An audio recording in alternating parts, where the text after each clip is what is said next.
नमस्कार, बहुत स्वागत है आपका। आप देख रहे हैं आपकी आवाज और आपके साथ मैं हूं आसिफ शेख। आपकी आवाज में आज बात दमोह के दंगल की। एक तरफ सरकार और एक तरफ विपक्ष। एक सीट दांव पर लगी थी, नाम था दमोह। एक ऐसा विधायक जिसने कांग्रेस छोड़ी, बीजेपी में शामिल हुआ, उपचुनाव हुआ और उसके बाद राहुल लोधी को मिली हार। लेकिन उसके बाद विपक्ष के निशाने पर आ गई सरकार और राहुल लोधी ने कहा कि हमें तो अपनों ने लूटा, यानी कि मैं भीतर घात से हारा हूं। जयंत मलैया परिवार को सीधे उन्होंने निशाने पर लिया है। आज इसी पर हम बहस करेंगे, इसी पे हम चर्चा करेंगे और सवाल सीधा यही है कि अगर कांग्रेस जीती तो क्यों जीती, या अगर राहुल लोधी हारे तो फिर राहुल लोधी को हराया किसने।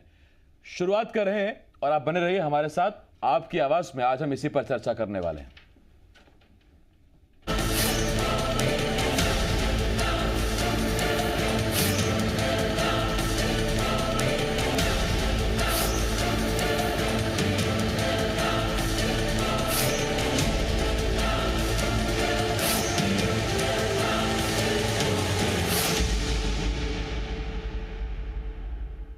दमोह उपचुनाव में बीजेपी प्रत्याशी राहुल लोधी को हार का सामना करना पड़ा। कुछ दिन पहले ही कांग्रेस छोड़कर बीजेपी में शामिल हुए थे और अपनी जीत को लेकर बहुत आश्वस्त थे, लेकिन कांग्रेस प्रत्याशी अजय टंडन के हाथों उन्हें हार मिली। चुनाव हारने के बाद मतगणना स्थल से निकलकर उन्होंने मीडिया कर्मियों से बात की और अपनी हार का जिम्मेदार पार्टी के अंदर भीतर घात को बताया। इस दौरान उन्होंने जयंत मलैया पर जमकर निशाना साधा और मलैया परिवार को हार की वजह बता दिया।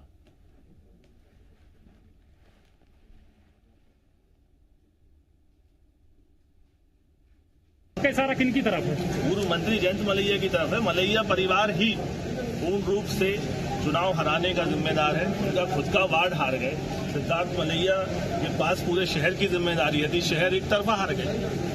कार्रवाई होना चाहिए। आप तो ग्रामीण क्षेत्रों में भी आपको जो है अपेक्षित सफलता नहीं मिल पाई, ग्रामीण क्षेत्रों में पूर्ण सफलता मिली।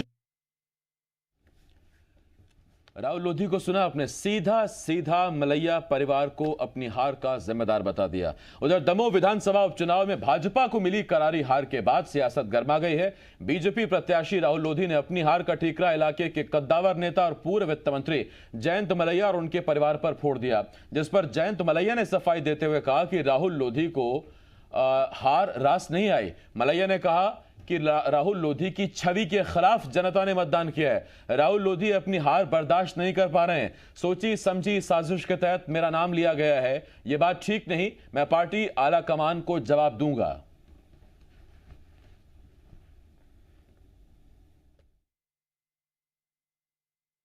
इसमें किसी एक को सोची समझी साजिश के तहत उन्होंने मेरा नाम लिया है। उनको लगा कि हो सकता है हम सॉफ्ट टारगेट हों, किसी और का नाम लेने में तो उनको तकलीफ भी होती। मेरा ये मानना है ये चुनाव वो अपने कारणों से हारे हैं और मुझे जो बात करना होगी मैं पार्टी के सामने अपनी बात रखूंगा। और दमोह उपचुनाव में बीजेपी की करारी हार के बाद राहुल लोधी जयंत मलैया को दोषी ठहरा रहे हैं। जी मीडिया ने इस बारे में जब मंत्री विश्वास सारंग से सवाल पूछा तो वो कन्नी काटते नजर आए। उन्होंने चुप्पी साध ली। दमोह उपचुनाव में राहुल लोधी की करारी हार हुई है और अजय टंडन लगभग 17,000 वोटों से जीते हैं। चिकित्सा शिक्षा मंत्री विश्वास सारंग हमारे साथ मौजूद हैं। सर, हार के लिए कौन जिम्मेदार है? बीजेपी की करारी? नहीं, अभी इसकी समीक्षा करेंगे। हार नहीं है, थोड़ी हम पीछे रह गए हैं। जनता के निर्णय को हम शिरोधार्य करते हैं, पर जो भी बात है उसकी समीक्षा करेंगे। क्यों हार हुई, क्या है, जनता ने पर निर्णय लिया, उसको शिरोधार्य करते हैं। जयंत मलैया को जिम्मेदार ठहराया है राहुल लोधी ने, क्या कहेंगे? दमोह के दंगल में बीजेपी को मिली हार, कांग्रेस को मिली जीत। अजय टंडन राहुल लोधी पर भारी पड़े। दो खास मेहमान हमारे साथ जुड़ रहे हैं। हमारे साथ बीजेपी के पूर्व विधायक घनश्याम पिरोनिया जी हमारे साथ जुड़ रहे हैं, सीनियर लीडर हैं, और इसके साथ साथ आशीष व्यास जी वरिष्ठ पत्रकार हैं, हमारे साथ जुड़ रहे हैं। बहुत स्वागत करता हूं मैं आपका घनश्याम जी, आशीष जी, और अब से कुछ देर में कांग्रेस की तरफ से भी मेहमान हमें ज्वाइन करेंगे। सबसे पहला सवाल घनश्याम पिरोनिया जी आपसे है। लोग कह रहे हैं कांग्रेस की जीत नहीं है, ये तो बीजेपी का भीतरघात जीत गया।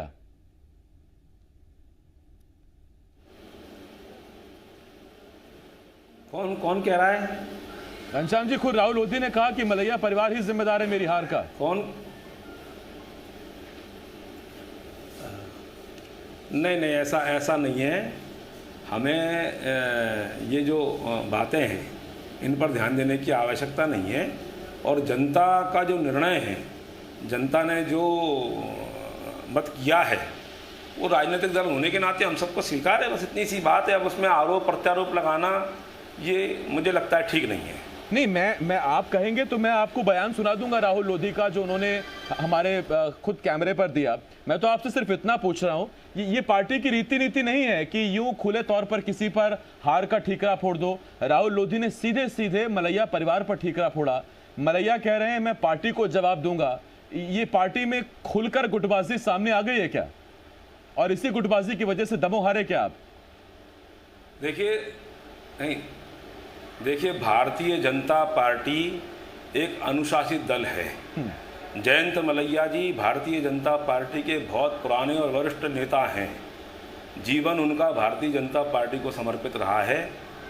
अब लोधी जी ने किस उद्देश्य को लेकर के, क्या माहौल को लेकर के कहा है, तो मुझे लगता है लोधी जी को भी ये वाली बातें जो कुछ कहने की आवश्यकता नहीं होना चाहिए। जैसा आपने कहा है कि कैमरे में उन्होंने कहा है, अपनी बात को हम हमारे वरिष्ठ नेताओं के सामने पार्टी के मंच पर हम वहाँ रखें, और उस पर जो भी निर्णय होंगे वो हमको श्रोतार रहना चाहिए। भाई अपन कहीं तो भी कुछ तो भी कहते फिर, ये भारतीय जनता पार्टी कम से कम रीति नीतियाँ नहीं है।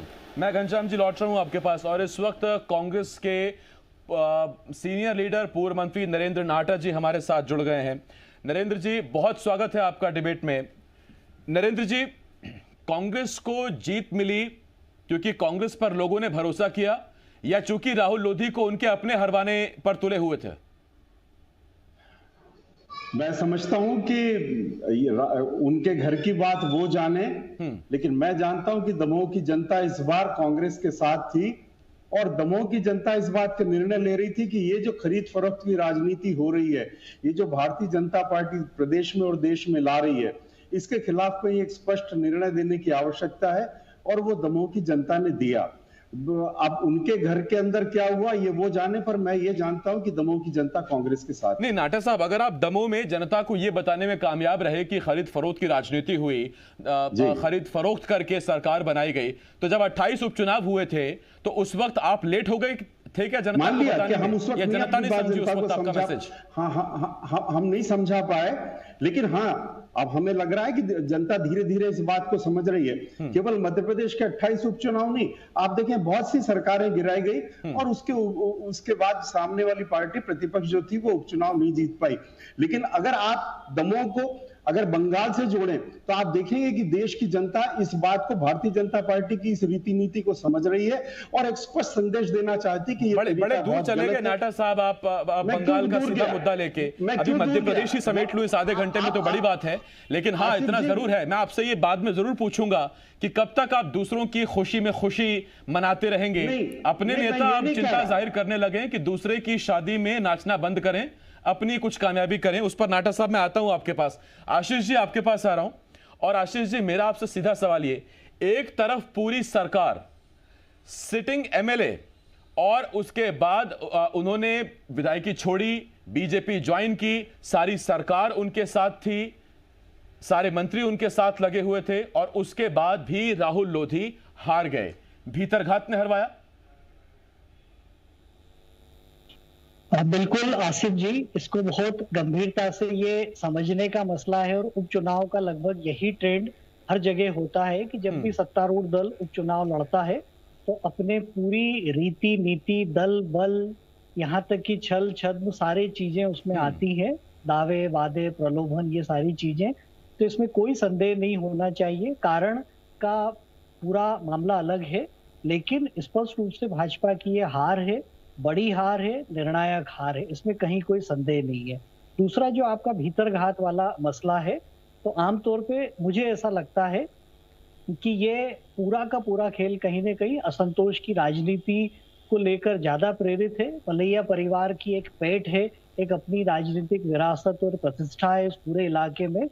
तो हम एक पक्ष में ये भी मान लें कि मलैया परिवार ने पूरी ईमानदारी से वहां पर पार्टी के पक्ष में परिश्रम किया, लेकिन जो उनकी विचारधारा के लोग थे, जो कहीं ना कहीं मलैया परिवार वो ये मानते थे कि मलैया परिवार इसका वास्तविक हकदार था, और उसके साथ कहीं ना कहीं अन्याय हुआ है। तो मलैया परिवार न भी चाहता हो तो एक बड़ी तादाद ऐसे लोगों की हो सकती है जो कि इसका विरोध करें। दूसरा कि नहीं, ये तो बहुत बड़ी बात हो गई आशीष जी कि जो वोटर है वो बीजेपी का वोटर है या वो मलैया परिवार का वोटर है। क्या वो मलैया परिवार से अलग यानी सुधा मलैया, जयंत मलैया, सिद्धार्थ से अलग बीजेपी कोई और प्रत्याशी नहीं देखना चाहता क्या? और अगर ये है तो फिर ये आगे भविष्य में पार्टी के लिए बहुत चिंताजनक है।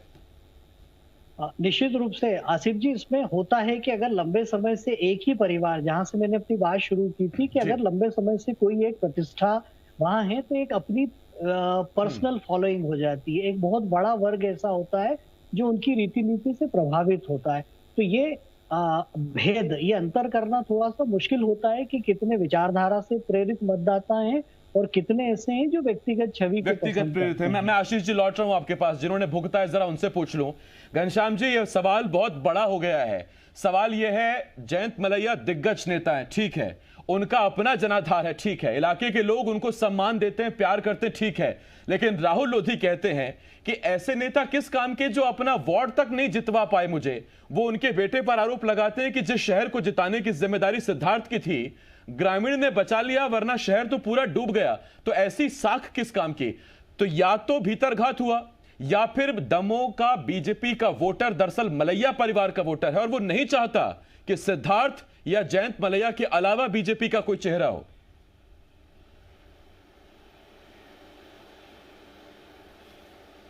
देखिए, मैंने प्रारंभ में ही कहा कि भारतीय जनता पार्टी ये कार्यकर्ता आधारित पार्टी है। जयंत मलैया जी को भी सजाने संवारने का काम, उनको नक्काश करके उनको यहां तक पहुंचाने का काम सर, एक तो मुझे समझ नहीं आता घनश्याम जी, जब भी आप कहते हैं कैडर बेस्ड पार्टी है, कार्यकर्ता आधारित पार्टी है, फिर पैराशूट से आते हैं लोग, उनको आप टिकट दे देते हैं। जी जी जी, नहीं, मैं ये कह रहा हूं, ये तो कांग्रेस के नेताओं को अपना घर संभालने की आवश्यकता रहना चाहिए। वहां पर उनको क्या कमियां दिखी, उनको क्या वहां पर खटक रहा था, वो यहां से भागे यहां आ गए और हमारे इस बड़े परिवार में मिलकर के उनको लगा कि यहाँ हमें जिस प्रकार के वातावरण की आवश्यकता है वो यहाँ मिल सकता है। तो राजनीतिक दल होने के नाते हम किसी को मना तो करेंगे नहीं, कोई हमारे यहाँ आएगा, लेकिन हमारा यही उद्देश्य है कि हमारी जो पार्टी का लक्ष्य है कि हम सेवा के राजनीति में सेवा के माध्यम से इस देश को, इस प्रदेश को एक उच्च मार्ग पर ले जाना चाहते हैं। परम वै भवम ने तुम्हें तत्स्वराष्ट्रम, इस देश को हम परम वैभव पर ले जाना चाहते हैं राजनीति के माध्यम से। और इसलिए जो भी हमारे यहाँ आता है, हमारा सबका स्वागत है और हम उसके माध्यम से उसको आगे ले जाने का काम करते हैं। मैं लौट रहा हूँ आपके पास, नाटा साहब एक छोटा सवाल मेरा आपसे। नाटा साहब, उधर बंगाल में दीदी जीत गई, इधर दमोह में अजय, मैं आ रहा हूँ सर आपके पास। नाटा साहब, उधर बंगाल में दीदी जीत गई, इधर दमोह में अजय टंडन जीत गए, तो ये ईवीएम अचानक से ठीक हो गई क्या? आपने इतना कहा था कि बैलेट पेपर से कराइए, बैलेट पेपर से कराइए। सर, ईवीएम से हुआ, जीते आप, तो या तो ईवीएम ठीक थी या आपका संदेह गलत था।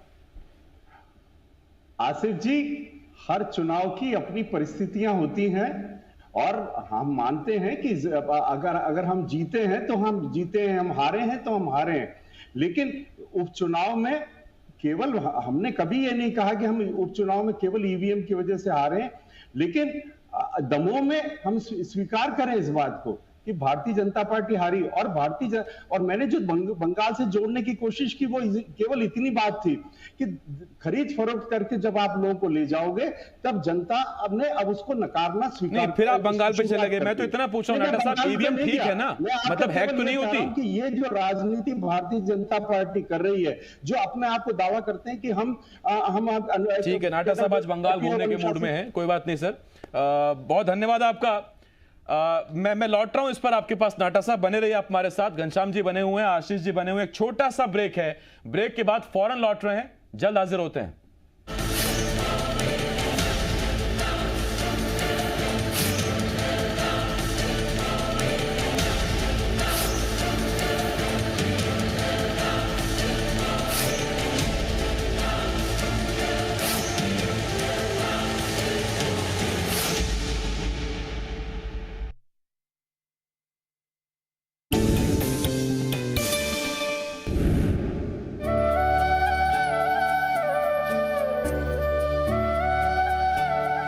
कोरोना से निपटने के लिए छत्तीसगढ़ की बघेल सरकार कोई कोर कसर नहीं छोड़ रही है। संक्रमण को रोकने के लिए सरकार की तरफ से लगातार बड़े कदम उठाए जा रहे हैं। बघेल सरकार टेस्टिंग और इलाज के साथ साथ ज्यादा से ज्यादा वैक्सीनेशन पर जोर दे रही है। केवल शहरों में ही नहीं बल्कि गांव और छोटे छोटे कस्बों में भी इलाज के लिए व्यवस्थाओं को दुरुस्त किया जा रहा है। संक्रमित मरीजों को अस्पतालों में किसी तरह की असुविधा न हो, इसको लेकर राज्य सरकार गंभीर नजर आ रही है और यही वजह है कि अस्पतालों को बेड की उपलब्धता की जानकारी वेबसाइट पर अपलोड करने के सख्त निर्देश दिए गए हैं।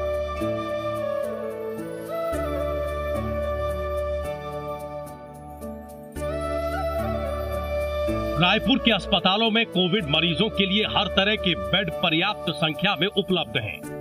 अब यहां मरीजों को अस्पतालों में बेड की जानकारी ऑनलाइन ही आसानी से मिल रही है। आज रायपुर में कोविड संक्रमण से बचाव और उपचार की स्थिति पहले से काफी बेहतर नजर आ रही है। रायपुर जिले में सामान्य बेड की संख्या 988 है। इनमें अभी 767 बेड खाली है। वहीं ऑक्सीजन बेड की सबसे ज्यादा मांग हो रही है। जिले में 2170 ऑक्सीजन बेड उपलब्ध हैं। इनमें 1150 बेड खाली हैं। एचडीयू बेड की संख्या 584 है। इनमें 333 बेड खाली हैं। आईसीयू बेड 1024 हैं। इनमें फिलहाल 374 बेड मरीजों को उपलब्ध कराए जा सकते हैं। वहीं बात करें वेंटिलेटर बेड की तो अभी जिले में इनकी संख्या 346 है, जिनमें 131 बेड मरीजों के लिए खाली है।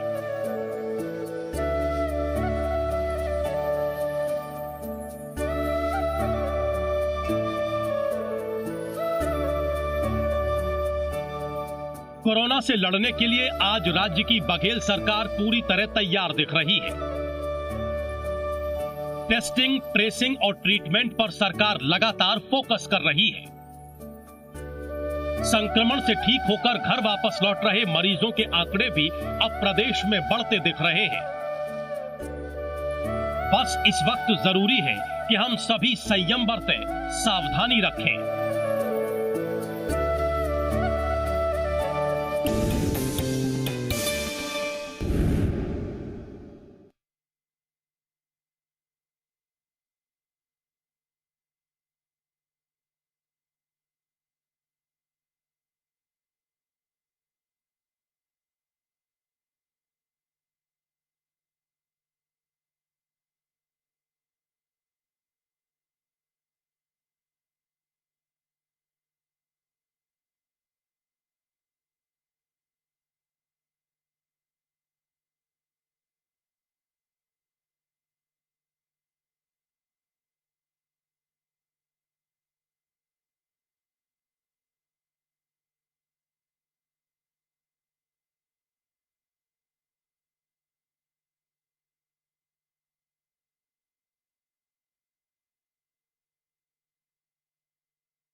ब्रेक के बाद हाजिर हैं। आप देख रहे हैं आपकी आवाज, और आपकी आवाज में आज हम बात कर रहे हैं दमोह के दंगल में कांग्रेस को मिली जीत और बीजेपी की हार की। राहुल लोधी जो कांग्रेस में कभी विधायक थे, विधायकी छोड़ी, बीजेपी में शामिल हुए, मंत्री का दर्जा पाया, लेकिन उसके बाद सीट गंवा दी और इसके लिए उन्होंने जिम्मेदार ठहराया है जयंत मलैया और उनके परिवार को। सवाल यह है कि ये हार किसकी है? कांग्रेस की जीत है या दरअसल बीजेपी के भीतरघात की जीत है? हमारे साथ 3 खास मेहमान जुड़े हुए हैं। बीजेपी के पूर्व विधायक सीनियर लीडर घनश्याम पिरोनिया जी, कांग्रेस के सीनियर लीडर पूर्व मंत्री नरेंद्र नाहटा साहब और वरिष्ठ पत्रकार आशीष व्यास जी हमारे साथ लगातार जुड़े हुए हैं। एक बार फिर मैं आप सभी का स्वागत करता हूं। और चूंकि ब्रेक पर जाने से पहले नाहटा साहब आप 2-3 बार बंगाल का जिक्र कर चुके हैं, तो आपके साथ चलिए सर बंगाल चलते हैं और मैं आपसे सीधा पूछता हूं, बंगाल में दीदी को जीत मिली तो आज छत्तीसगढ़ की एक कांग्रेस की विधायक ट्वीट करती हैं और वो लिखती है कि हम कब तक दूसरों की खुशी में खुश होते रहेंगे? पार्टी में खुद नीति नेतृत्व पर चिंतन की आवश्यकता है, जरूरत है। तो कब तक सर ये दूसरों की खुशी में खुश होते रहेंगे? गठबंधन में तो लड़े नहीं थे आप। आसिफ जी सर, मेरी बात तो बहुत दूर की थी, अलग थी। मैंने केवल इतना कहा कि बंगाल हो या दमोह हो, जनता का संदेश इस बार खरीद फरोख्त की राजनीति के खिलाफ था। आप किसी दिन बंगाल में कांग्रेस की भूमिका पर, कांग्रेस के परफॉर्मेंस पर चर्चा करें, मैं जरूर बात करूंगा। आज आप मुझसे पूछ रहे थे राहुल लोधी जी के बारे में। आप मेरी इस बात को मत मानिए कि ये खरीद फरोख्त की राजनीति के खिलाफ जनता का निर्णय है। आप इस बात को तो मानेंगे कि दमोह में वो पिछली बार भी कांग्रेस जीती थी, मलैया जी सामने उम्मीदवार थे भारतीय जनता पार्टी के और राहुल लोधी जी जीते थे। जब मलैया जी अपने को नहीं जिता पाए तो वो राहुल लोधी जी को हराया जीता कह सकते थे। ये कांग्रेस की जीत है। चूंकि अब राहुल लोधी जी कुंठाग्रस्त है, निराशा है, वो अपनी पार्टी के लिए कुछ बात करें, मेरा इसमें कोई लेना देना नहीं, पर इसको स्वीकार करें कि जब वो कांग्रेस में थे तब भी कांग्रेस जीती और जब वो कांग्रेस छोड़ गए तब भी कांग्रेस जीती। तो दमोह की जनता स्पष्ट रूप से कांग्रेस के साथ थी और इसका भारतीय जनता पार्टी के अंदर क्या हुआ इसको मत श्रेय दीजिए। ये केवल कांग्रेस के अपने कार्यकर्ताओं की और दमोह की जनता की जीत है। और ये इसलिए ज्यादा महत्वपूर्ण हो जाती है कि जिस दमोह में लोग ऑक्सीजन सिलेंडर उठा के ले जा रहे हैं और सरकार कुछ नहीं कर पा रही उनके इलाज के लिए, तो स्पष्ट रूप से जो जनता ठीक है सर, वैसे ये दमोह की जो जीत है ये कांग्रेस के लिए भी किसी ऑक्सीजन से कम नहीं है। ऐसे दौर में जब कांग्रेस भी सियासी संकट में है, सियासी कोरोना से जूझ रही है, तो ऐसे में ये दमोह की जीत ऑक्सीजन ही है। मैं लौट रहा हूं इस पर आपके पास नरेंद्र जी। आशीष सर मैं आपके पास आ रहा हूं।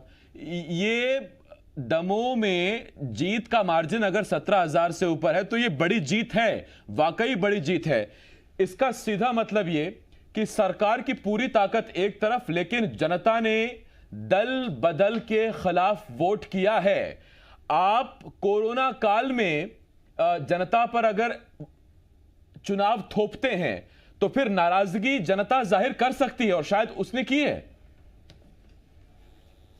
बिल्कुल, किसी भी स्तर के कोई संदेह के साथ नहीं कि कोरोना में प्रारंभिक रूप से जो मध्य प्रदेश का पूरा तंत्र था वो असहाय नजर आया, बहुत लाचार नजर आया और ऐसा एक बार नहीं अनेक अवसरों पर लगा कि जो तमाम आपदा प्रबंधन है वो ध्वस्त हो गए हैं।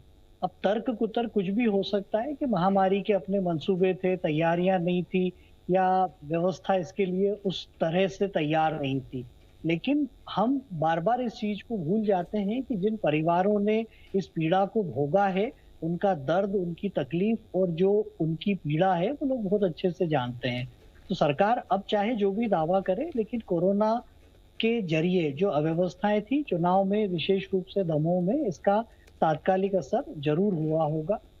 और कोरोना नहीं, मध्य प्रदेश में पुराने भी मसलों में हमने जब जब देखा है तो महंगाई का मुद्दा हो, कानून व्यवस्था का हो, कृषि का हो, किसानों का हो, ये सारे मामले अपने अपने स्तर पर तात्कालिक रूप से बड़ा असर दिखाते हैं। तो कोरोना ने भाजपा को नुकसान पहुंचाया है, ये 100% खरी बात है, इसमें कोई संदेह नहीं है। जी, मैं लौट रहा हूं इस पर आपके पास सर, आशीष सर।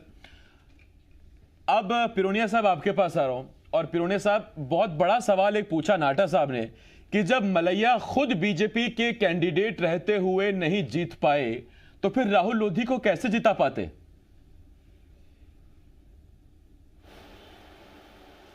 वास्तव में ये तो अपने को राहुल जी से ही पूछना चाहिए, उन्होंने जो आरोप लगाया है। मैं तो उनको तो क्या ज्यादा उम्मीदें कर ली थी क्या राहुल लोधी ने जयंत मलैया से? वो पार्टी फॉर्म पे रखे, वो नहीं कोई किसी से नहीं करना। आप देखेंगे वो तो इतना वो और पूरा परिवार लगा था। मैं स्वयं वहाँ पर दमोह चुनाव में मेरी भी ड्यूटी लगी थी, मैं भी गया था। बहुत अच्छा माहौल था वहाँ। भारतीय जनता पार्टी के सारे कार्यकर्ता लगे हुए थे, भारतीय जनता पार्टी का एक एक कार्यकर्ता लगा हुआ था। अब ये कहना न्यायोचित नहीं है कि उन्होंने हरा दिया, इन्होंने हरा दिया। ठीक है, राजनीति में हम हैं, जीत और हार ये एक हमें मिलना ही थी। और अगर हमें जीतते तो हमें भी हर्ष होता, और अगर हम हार गए तो हमको ग्लानि करने की आवश्यकता नहीं है, आत्म अवलोकन करने की आवश्यकता है। हम बैठेंगे पार्टी फोरम पर, वरिष्ठ नेता चर्चा करेंगे, और जो भी कुछ कमियां रही होंगी उसको ठीक करने का प्रयास किया जाएगा। और अगले दोबारा जब चुनाव वहाँ होंगे, भारतीय जनता पार्टी का कमल वहाँ फिर खिलेगा। इस आश्वासन के साथ में कार्यकर्ता फिर बढ़ेंगे वहाँ पर। नहीं घनश्याम जी, देखिए हार हुई है तो इसके लिए कोई ना कोई तो जिम्मेदार होगा। तो राहुल लोधी जिम्मेदार हैं, जयंत मलैया जिम्मेदार हैं, सिद्धार्थ मलैया जिम्मेदार हैं, वीडी शर्मा जिम्मेदार हैं, घनश्याम पिरोनिया जिम्मेदार हैं। कौन जिम्मेदार है? कोई तो सिर पे लेगा ना सर ये हार। नहीं देखिए, जो सामूहिक होता है भारतीय जनता पार्टी में, तो जीत होगी तो सब जीत का श्रेय लेंगे, और हार हुई है तो सब हार का श्रेय लेंगे। यहां पर आरोप प्रत्यारोप एक व्यक्ति विशेष पर लगाने की आवश्यकता, ये भारतीय जनता पार्टी का कल्चर नहीं है। ठीक, आशीष जी मैं आपके पास आ रहा हूं, और उसके बाद फिर मैं नाटा साहब आपके पास भी आता हूं, घनश्याम जी आपके पास भी आता हूं। आशीष जी, अभी इस सवाल के जवाब में आपने सुना, घनश्याम जी ने कहा कि एक एक कार्यकर्ता लगा हुआ था वहां। सर मैं ये पूछता हूं कि कोरोना काल में एक एक कार्यकर्ता को लगाने की क्या आवश्यकता थी? और ये सवाल सिर्फ बीजेपी से नहीं है, कांग्रेस से भी है। नतीजा, कांग्रेस ने आज अपना एक वरिष्ठ नेता खोया है। बृजेंद्र सिंह राठौर साहब हमारे साथ इसी डिबेट में यहां ही बैठते थे सर, मुझे अच्छी तरह याद है। इतने दमदार आवाज के मालिक, 5 बार के विधायक, वैद्यराज की उपाधि, इतने सीनियर लीडर सर, वो दमोह में एक्टिव थे, वहां से वो कोरोना लेकर गए, आज हमारे बीच नहीं है। मैं श्रद्धांजलि देता हूं उनको। सवाल मेरा सीधा सा ये है, इस सीट को क्यों इतनी नाक का सवाल बनाया कि दोनों पार्टियों ने अपने कई नेताओं को खो दिया इस एक सीट के चक्कर में? बिल्कुल, ये दोनों पार्टियों के लिए आसिफ जी बहुत गंभीर चिंता, चुनौती, समीक्षा, जितने शब्द इसके लिए हम गढ़ पाए वो कम होगा। और इस तरह की प्रतिष्ठा उपचुनाव में स्वाभाविक रूप से देखने में आती है, लेकिन ये बहुत ज्यादा चिंताजनक है। जैसा कि पहले चरण के बाद में आखिरी में बंगाल की अभी हम लोग बात कर रहे थे, वहां से बैकफुट पे हुई पूरी बीजेपी, कांग्रेस, लेफ्ट, टीएमसी। इसी तरह से मध्य प्रदेश में भी बाद में सारी रैलियां हुई जिनको रद्द किया गया, आपस में एक अलग तरह की प्रतिस्पर्धा भी हुई, श्रेय लेने का संघर्ष भी हुआ। लेकिन ये सब तब हुआ जब चीजें बहुत ज्यादा बिगड़ चुकी थी, जनता का आक्रोश बढ़ चुका था, ऑक्सीजन से लेके लोगों के मरने, अव्यवस्थाओं की चीजें सोशल मीडिया के जरिए बहुत ज्यादा आ चुकी थी। तो ये दोनों पार्टियों को बहुत गंभीरता से समझना पड़ेगा। यदि हम इसको महामारी मान रहे हैं, हम कह रहे हैं कि 100 साल में इस तरह की आपदा आती है, तो भाजपा और कांग्रेस का जो अगला 100 साल का भविष्य है, ये इतिहास इतनी दमदारी से लिखा जाना चाहिए कि इनकी आने वाली 2 से 3 पीढ़ियां, राजनीतिक पीढ़ियां इस सबक को याद रखें। ठीक, आशीष जी मैं लौट रहा हूं आपके पास। अभी तक नाटा साहब आपने मेरे उस सवाल का ठीक जवाब नहीं दिया कि मध्य प्रदेश में जो ये ईवीएम मशीनें हैं, इनमें कुछ गड़बड़ है क्या? जब 18 में विधानसभा चुनाव होते हैं तो ये मशीनें ठीक हो जाती हैं, आपको जिता देती हैं। फिर उसके बाद जब उपचुनाव होते हैं 28 सीटों पर ही तो खराब हो जाती हैं, आप हार जाते हैं। फिर जब दमोह का उपचुनाव होता है ये फिर ठीक हो जाती है और आप जीत जाते हैं।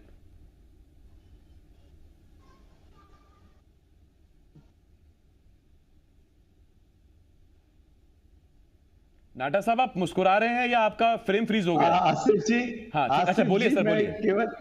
मैं केवल आपको इतना कहना चाहता हूं और याद दिलाना चाहता हूं कि आपके ही चैनल पर मैंने कहा था कि मैं ईवीएम को दोष नहीं देता, दोष बहुत दूसरी बातों को देता हूं। तो कभी भी मैंने ये नहीं कहा जो आप शब्द मेरे मुंह में डाल रहे हैं, मैंने कभी इस्तेमाल नहीं किए। नहीं, ये आप ही के साथियों के मुंह से निकले शब्द हैं सर, मैं कहीं कुछ नहीं डाल रहा।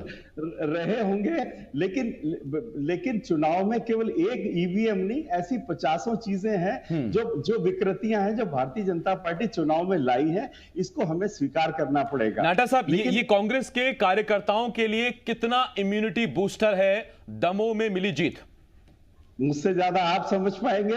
और निश्चित रूप से हमारी मेहनत के अगर परिणाम मिलते हैं तो हमारा कार्यकर्ता खुश होता है, उसे अच्छा लगता है और आगे बढ़ने के लिए प्रोत्साहन मिलता है। उसे विश्वास हुआ कि अब खरीद फरोख्त के खिलाफ जनता आई है, उसे विश्वास हुआ कि कितनी भी सरकार लग जाए और पैसा खर्च हो जाए, हम उसके बाद भी चुनाव जीत सकते हैं। तो निश्चित, और उसको विश्वास हुआ कि कोरोना में जो अव्यवस्थाएं हुई हैं, जनता ने उसके उन परेशानियों को समझा है और ये माना है कि सरकार चलाना केवल कांग्रेस पार्टी को आता है।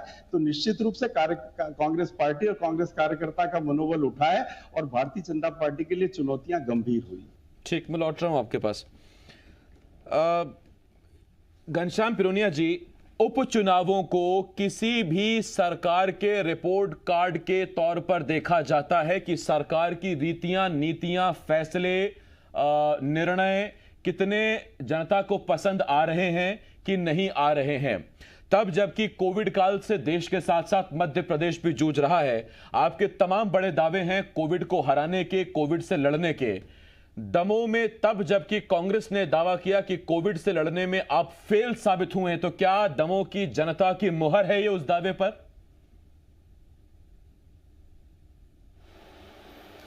देखिए, ये जो कोरोना महामारी है ये पूरे विश्व भर में है।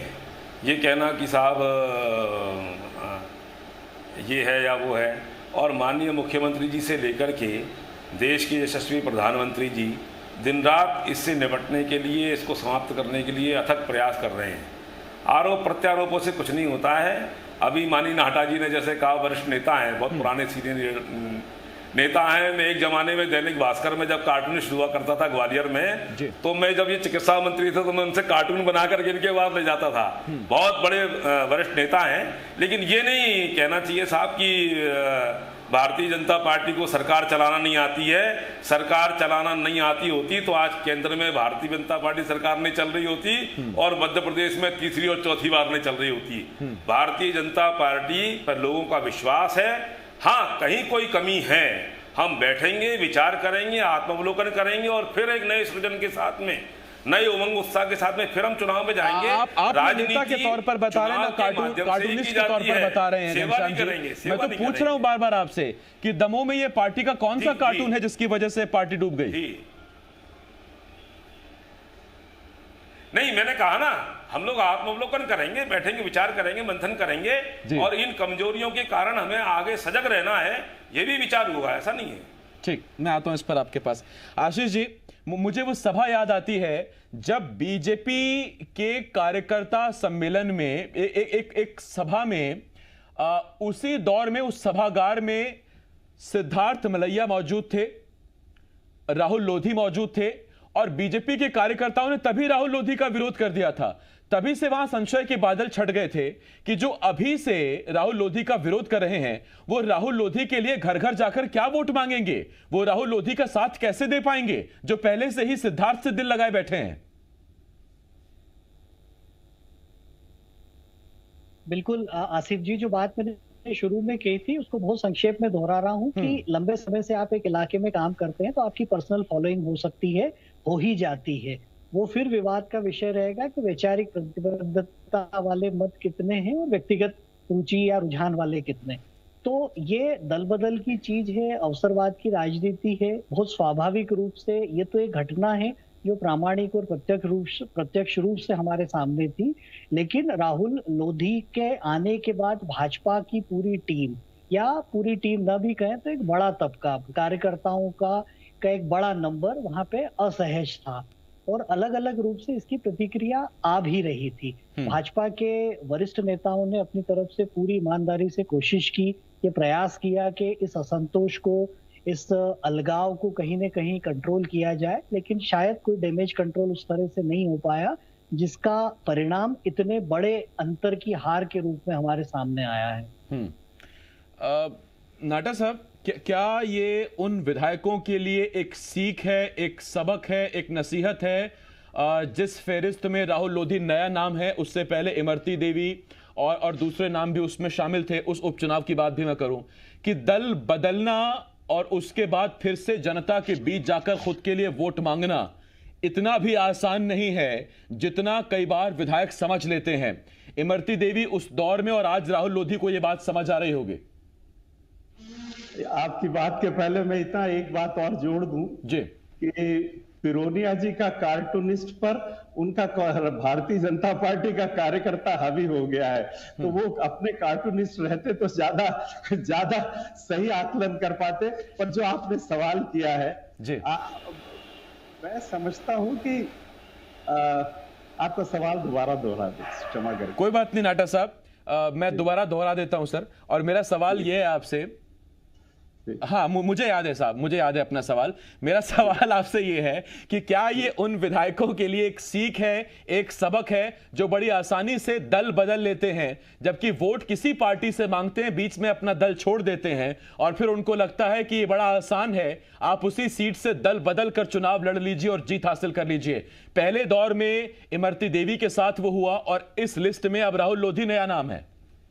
मैं आसिफ जी आपको याद दिलाना चाहता हूं, आप ही के इस चर्चा में मेरे साथ मंत्री सकलेचा जी थे और मैंने उनसे सवाल किया था कि आपको दर्द नहीं होता कि जिस पार्टी को आपके पिताजी ने और उनके समकक्ष दूसरे नेताओं ने बनाया था, आज उस पार्टी में इस तरीके से दूसरी पार्टी के लोग लेकर जाए जा रहे हैं। वो चुप रहे थे, वो बोल नहीं पाए पार्टी के अनुशासन के चलते हुए। तो समझे कि कार्यकर्ता को क्यों दर्द नहीं होगा। निश्चित रूप से ये संदेश आपकी जनता ने, दमोह की जनता को नहीं, मैं आपसे आज आपने कहा कि वो बोल नहीं पाए थे, लेकिन आज नाटा साहब मैं आपसे सवाल पूछता हूं और आपको बोलने का मौका दूंगा। मेरा आपसे सवाल यह है कि अगर विधानसभा में नारायण त्रिपाठी और शरद कोल कांग्रेस को समर्थन दें तो वो दिल से समर्थन है, नैतिक समर्थन है, लेकिन आपसे मतभेद होकर अगर आपके विधायक बीजेपी ज्वाइन कर लें तो फिर वो खरीद फरोख्त है। ये कौन सा मतभेद हुआ? मैं आपसे पूछता हूं, 2 साल पहले तक आपको लगता था कि भारतीय जनता पार्टी की विचारधारा गलत है, आपको लगता था कि कांग्रेस की विचारधारा सही है।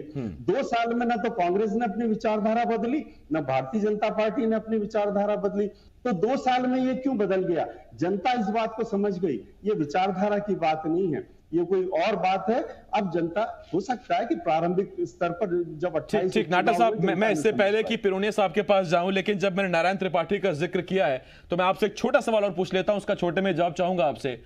सर, विंध्य की अलग मांग करते हैं वो, तो आप और कांग्रेस अलग विंध्य के समर्थन में है?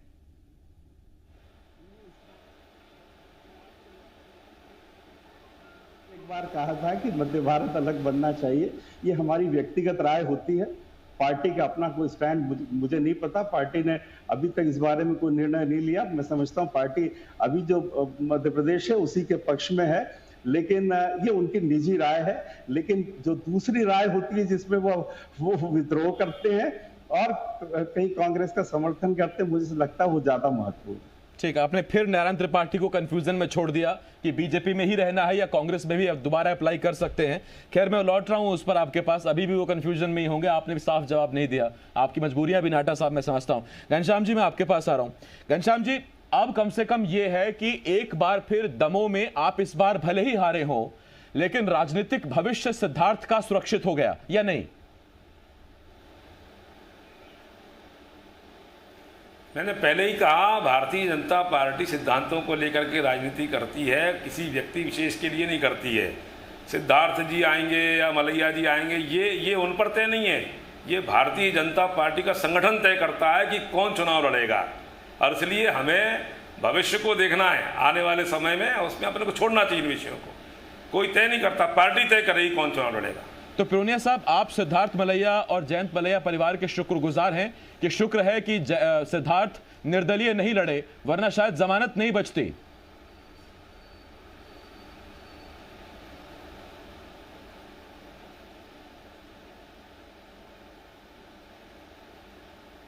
घनश्याम जी, आप सुन पा रहे हैं सर? अच्छा, क्या? हाँ, नहीं, देखिए मुझे समझ में आ रहा है। हाँ। देखिए, मैं पहले कह चुका हूं, अगर हम भारतीय जनता पार्टी के कार्यकर्ता हैं या जिस भी पार्टी के कार्यकर्ता हैं, जोन जिस पार्टी का कार्यकर्ता है, वो पार्टी के असंख्य कार्यकर्ता उस नेता का निर्माण करने में अपना योगदान देते हैं। कोई व्यक्ति अपने आप को पार्टी से, नीतियों से बड़ा समझे, मुझे लगता है ये ठीक नहीं है। अभी चुनाव हुए थे और उस समय तमाम सारे भारतीय जनता पार्टी में लोग शामिल हुए थे। मुझे भी टिकट नहीं दिया गया 100 से, तो क्या मैंने भारतीय जनता पार्टी छोड़ दी? नहीं नहीं, हम जिस पार्टी के हैं, जिस विचारधारा के हैं, जिसने हमको हमारा नाम दिया, हमारी पहचान कराई, हमको कभी उससे इस प्रकार का काम करने की आवश्यकता नहीं रहना चाहिए। हमारा वरिष्ठ नेतृत्व है, जनता है, देखेगी, आगे अवसर मिलेगा फिर काम करेंगे, ये ध्यान में रहना चाहिए। और जो पार्टी कहे कि पार्टी अहम है, ये अहम नहीं है कि वास्तव में वो काम जीते चाहे सिरोनिया जीते, लेकिन पार्टी अहम है। घनश्याम जी ये कह रहे हैं। मैं आशीष जी आपके पास आ रहा हूं। आशीष जी, मेरा आपसे एक सवाल, ये कैसा सम्मान है?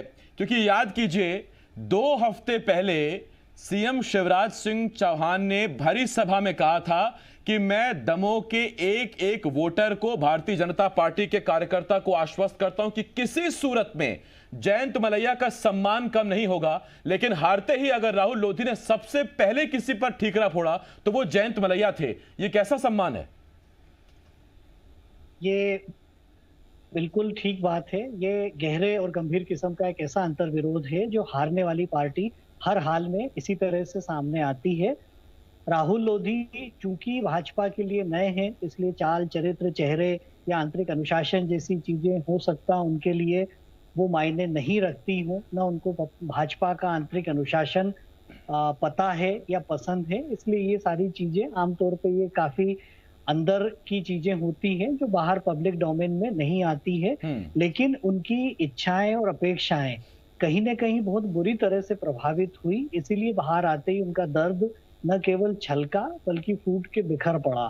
तो ये थोड़ा सा भाजपा के लिए चिंता बढ़ाने वाला भी पड़ाव है और कहीं ना कहीं भविष्य के लिए ये संकेत भी दे रहा है कि जो गलती दमोह में हुई है उसको बहुत गंभीरता से समीक्षा योग्य माना जाए, कोर्स करेक्शन तत्काल हो।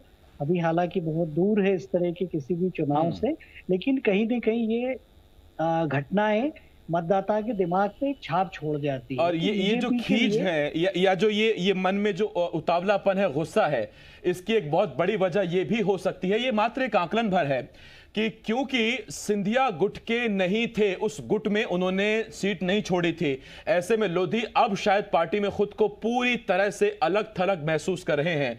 और जयंत मलैया हार कर भी अपने वोटर्स, अपने समर्थकों के लिए वो अभी भी सम्माननीय हैं। विधायकी रही नहीं है, कांग्रेस में दोबारा पता नहीं जाएंगे कि नहीं जाएंगे, नाटा साहब उनके लिए पलक पावड़े बिछाएंगे कि नहीं बिछाएंगे। तो ये इसी खींच में कि अब राहुल लोधी कहीं की नहीं रहे या उनके साथ कोई नहीं रहा, क्या वो खुद को अकेला महसूस कर रहे हैं या पिरोनिया साहब अभी भी राहुल लोधी को समझाएंगे, अपना बनाएंगे? ये वो तमाम सवाल हैं जिनके भविष्य में जवाब नजर आएंगे। बहुत शुक्रिया हमारे साथ जुड़ने के लिए घनश्याम जी, नाटा साहब, आशीष जी, बहुत शुक्रिया। एक छोटे से ब्रेक के लिए हमें यहाँ रुकना होगा। ब्रेक के बाद भी तमाम बड़ी खबरें हैं, बहुत जल्द लौट रहे हैं।